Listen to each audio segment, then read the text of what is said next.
Several of you have probably already tried selling your soul to the Magic Furnace manager in exchange for wealth with little success. Well, that's because that is the wrong way to go. Firstly, your soul isn't worth that much since it is a pretty common resource, but more importantly, there are far better and fun ways to get wealthy and make enemies with very dangerous people. You probably figured it out already. It's with a gambling addiction. So of course I'm assuming that if you are here you either have never gambled before or are quite bad at it. So I'll start from the start with the basics of gambling. So, in most cases when you gamble you will find yourself trying to predict the future and then placing money on your prediction. You can see this in action on a roulette. A random number is chosen using various methods. Normally gravity and a ball, but there are others.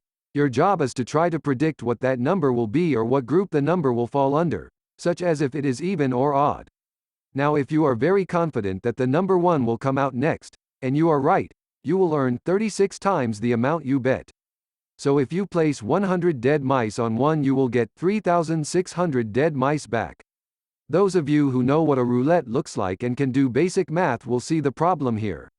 First of all, you only made 3,500 profit, which is actually 35 times the value you bet, and secondly there are 37 or 38 possible numbers to bet on, depending on what roulette you are playing on, because some roulettes have 0-0 as well as just 0.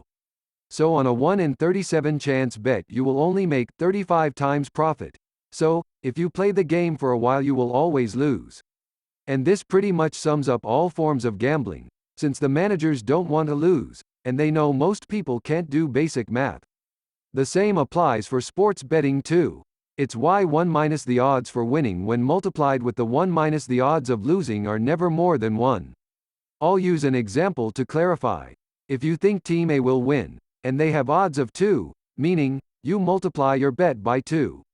Then the odds for Team B will never be more than 1.5, meaning you multiply your bet by 1.5.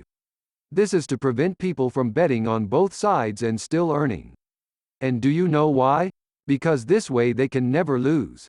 So, for example, you can't bet 100 dead mice on both teams and always win, because you will have placed a total of 200, so at best you will win back what you bet and no more, or you just lose 50. Also over the course of several games there is a chance that both teams draw, meaning both bets lose, and the broker makes a lot. So now that you understand the basics you are probably wondering how to get good. It's pretty simple actually. Let's start with the roulette since there are less copyrighted images of them. The reason you lose is because if you were to keep betting on a specific number the odds of winning tend towards 0, since you have a 35/37 chance of winning. How can we fix this? You can simply skip the first 3 or more turns after your chosen number occurs.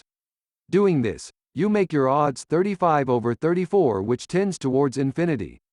You're using their own maths against them. If you are wondering if this actually works, look no further.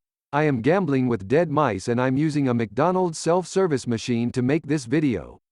Most gambling places know about the existence of maths so they won't let you just sit out turns and you will kindly be kicked out.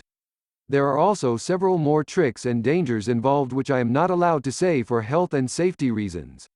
So unless you know what these dangers are I don't recommend starting gambling at all. See ya!